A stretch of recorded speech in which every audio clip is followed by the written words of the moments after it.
श्री परमात्मने नमः। श्री राम जय राम, जय जय राम। श्री वाल्मीकि रामायण बालकांड 39वां सर्ग।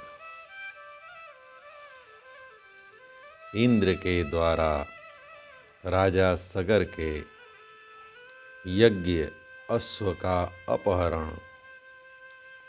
सगर पुत्रों द्वारा सारी पृथ्वी का भेदन तथा देवताओं का ब्रह्मा जी को यह सब समाचार बताना।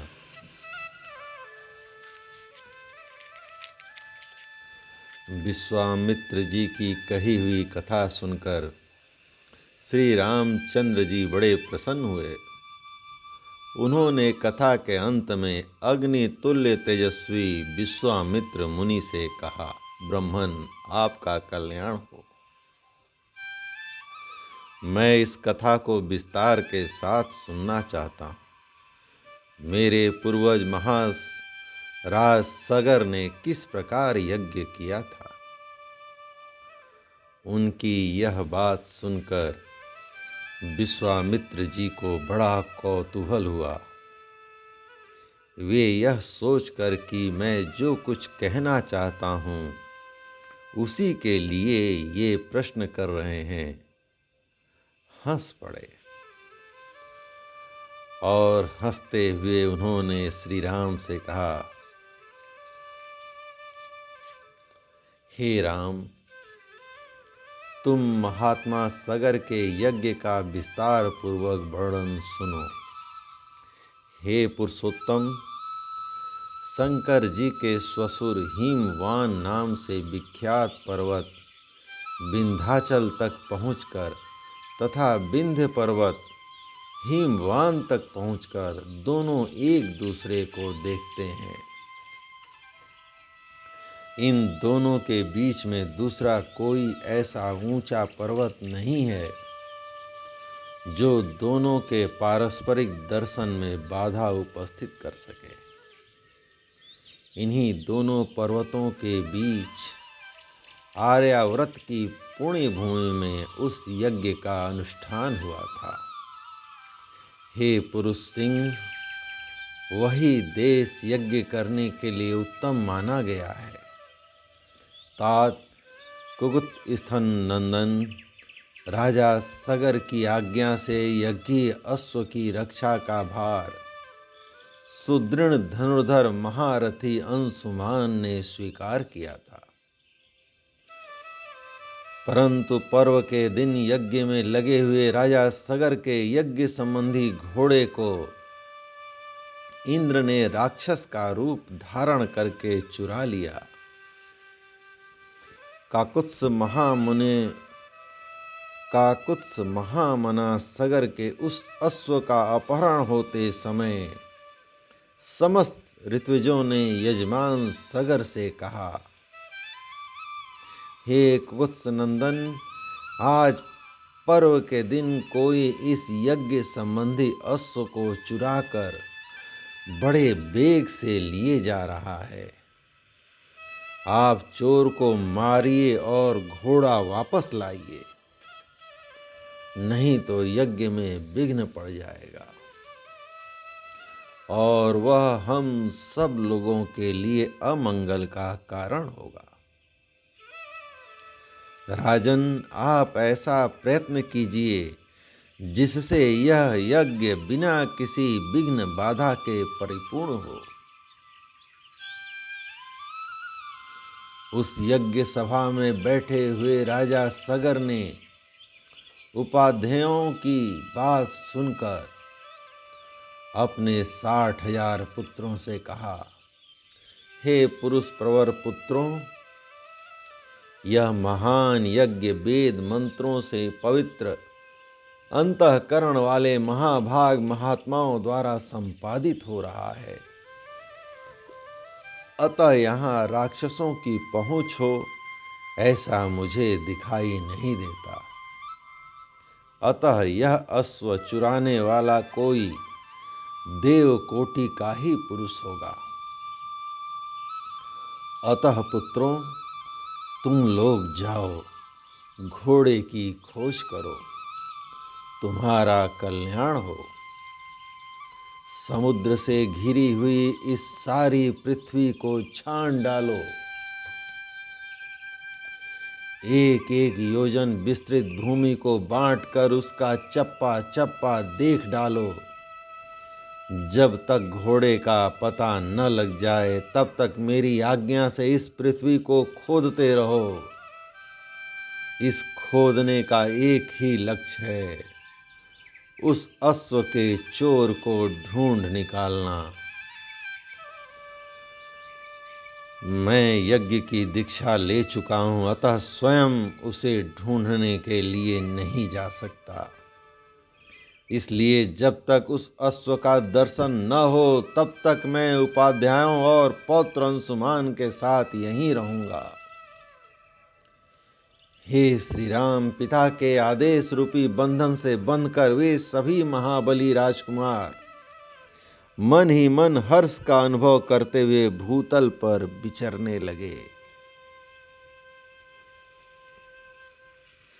सारी पृथ्वी का चक्कर लगाने के बाद भी उस अश्व को न देखकर उन महाबली पुरुष सिंह राजपुत्रों ने प्रत्येक के हिस्से में एक एक योजन भूमि का बंटवारा करके अपनी भुजाओं द्वारा उसे खोदना आरंभ किया। उनकी उन भुजाओं का स्पर्श वज्र के स्पर्श की भांति दुस्सह था। हे रघुनंदन, उस समय वज्रतुल्य शूलों और अत्यंत दारुण हलों द्वारा सब ओर से विदीर्ण की जाती हुई वसुधा आर्तनाद करने लगी। हे रघुवीर, उन राजकुमारों द्वारा मारे जाते हुए नागों, असुरों, राक्षसों तथा दूसरे दूसरे प्राणियों का भयंकर आर्तनाद गूंजने लगा। हे रघुकुल को आनंदित करने वाले श्री राम, उन्होंने 60,000 योजन की भूमि खोद डाली, मानो वे सर्वोत्तम रसातल का अनुसंधान कर रहे हों। हे नृपश्रेष्ठ राम, इस प्रकार पर्वतों से युक्त जम्बू द्वीप की भूमि खोदते हुए वे राजकुमार सब ओर चक्कर लगाने लगे। इसी समय गंधर्वों, असुरों और नागों सहित संपूर्ण देवता मन ही मन घबरा उठे और ब्रह्मा जी के पास गए। उनके मुख पर विषाद छा रहा था, वे भय से अत्यंत संत्रस्त हो गए थे। उन्होंने महात्मा ब्रह्मा जी को प्रसन्न करके इस प्रकार कहा, हे भगवान, सगर के पुत्र इस सारी पृथ्वी को खोद डाल रहे हैं और बहुत से महात्माओं तथा जलचारी जीवों का वध कर रहे हैं। यह हमारे यज्ञ में विघ्न डालने वाला है, यह हमारा अश्व चुरा कर ले जाता है। ऐसा कहकर वे सगर के पुत्र समस्त प्राणियों की हिंसा कर रहे हैं। इस प्रकार श्री वाल्मीकि निर्मित आर्ष रामायण आदि काव्य के बाल कांड का 39वां सर्ग प्रभु श्री राम की कृपा से पूर्ण हुआ। जय राम, श्री राम, जय जय राम। जय राम, श्री राम, जय जय राम। 40वां सर्ग। सगर पुत्रों के भावी विनाश की सूचना देकर ब्रह्मा जी का देवताओं को शांत करना। सगर के पुत्रों का पृथ्वी को खोदते हुए कपिल जी के पास पहुंचना और उनके रोष से जलकर भस्म हो जाना।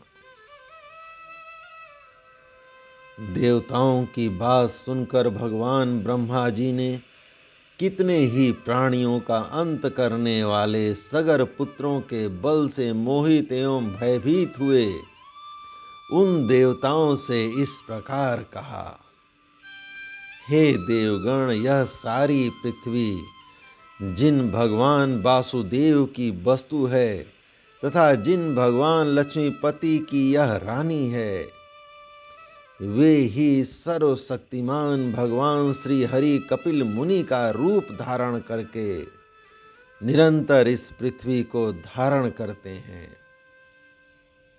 उनकी कोपाग्नि से ये सारे राजकुमार जलकर भस्म हो जाएंगे।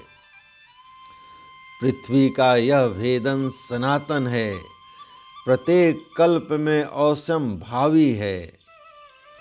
श्रुतियों और स्मृतियों में आए हुए सागर आदि शब्दों से यह बात सुस्पष्ट ज्ञात होती है।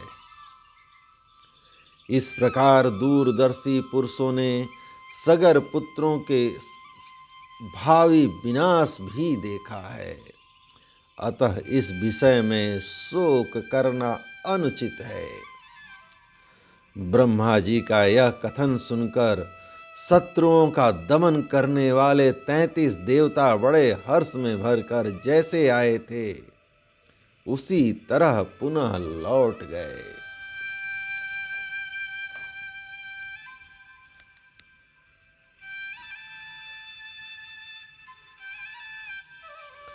सगर पुत्रों के हाथ से जब पृथ्वी खोदी जा रही थी उस समय उससे वज्रपात के समान भयंकर शब्द होता था।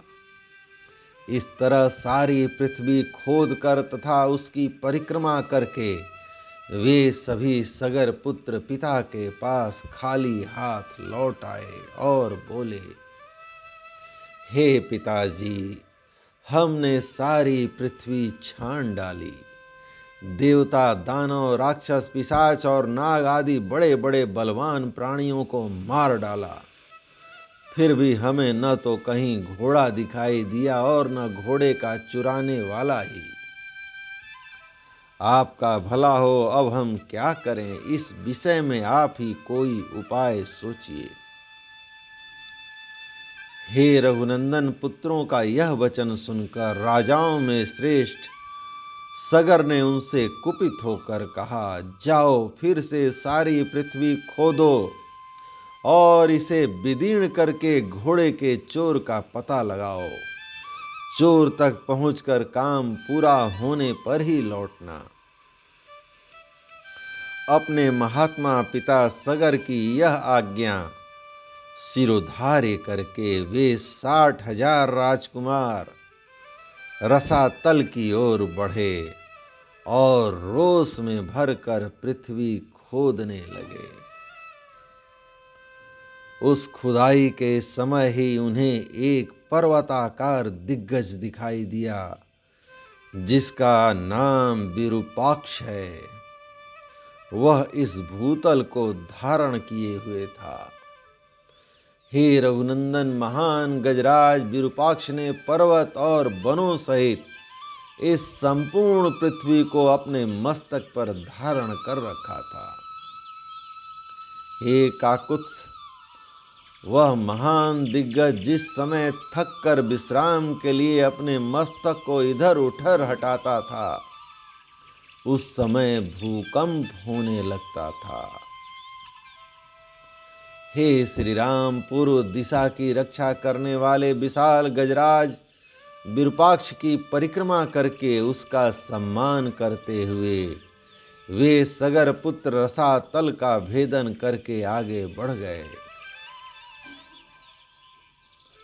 पूर्व दिशा का भेदन करने के पश्चात वे पुनः दक्षिण दिशा की भूमि को खोदने लगे। दक्षिण दिशा में भी उन्हें एक महान दिग्गज दिखाई दिया जिसका नाम था महापद्म। महान पर्वत के समान ऊंचा वह विशालकाय गजराज अपने मस्तक पर पृथ्वी को धारण करता था। उसे देखकर उन राजकुमारों को बड़ा विस्मय हुआ। महात्मा सगर के वे 60,000 पुत्र उस दिग्गज की परिक्रमा करके पश्चिम दिशा की भूमि का भेदन करने लगे। पश्चिम दिशा में भी उन महाबली सगर पुत्रों ने महान पर्वताकार दिग्गज सोमनस का दर्शन किया। उसकी भी परिक्रमा करके उसका कुशल समाचार पूछकर वे सभी राजकुमार पुनः भूमि खोदते हुए उत्तर दिशा में जा पहुंचे। हे रघुश्रेष्ठ, उत्तर दिशा में उन्हें हिम के समान श्वेत भद्र नामक दिग्गज दिखाई दिया, जो अपने कल्याणमय शरीर से इस पृथ्वी को धारण किए हुए था। उसका कुशल समाचार पूछकर राजा सगर के वे सभी 60,000 पुत्र उसकी परिक्रमा करने के पश्चात पुनः भूमि खोदने के काम में जुट गए। तदंतर सुविख्यात पूर्वोत्तर दिशा में जाकर उन सगर कुमारों ने एक साथ रोष पूर्वक पृथ्वी को खोदना आरंभ किया। इस बार उन सभी महामना महाबली एवं भयानक वेगशाली राजकुमारों ने वहां सनातन वासुदेव स्वरूप भगवान कपिल को देखा। राजा सगर के यज्ञ का वह घोड़ा भी भगवान कपिल के पास ही चर रहा था। हे रघुनंदन, उसे देखकर उन सबको अनुपम हर्ष प्राप्त हुआ। भगवान कपिल को अपने यज्ञ में विघ्न डालने वाला जानकर उनकी आंखें क्रोध से लाल हो गईं। उन्होंने अपने हाथों में खंती हल और नाना प्रकार के वृक्ष एवं पत्थरों के टुकड़े ले रखे थे। वे अत्यंत रोष में भरकर उनकी ओर दौड़े और बोले, अरे खड़ा रह, तू ही हमारे यज्ञ के घोड़े को चुरा कर लाया है। हे दुर्बुद्धे, अब हम आ गए। तू समझ ले, हम महाराज सगर के पुत्र हैं।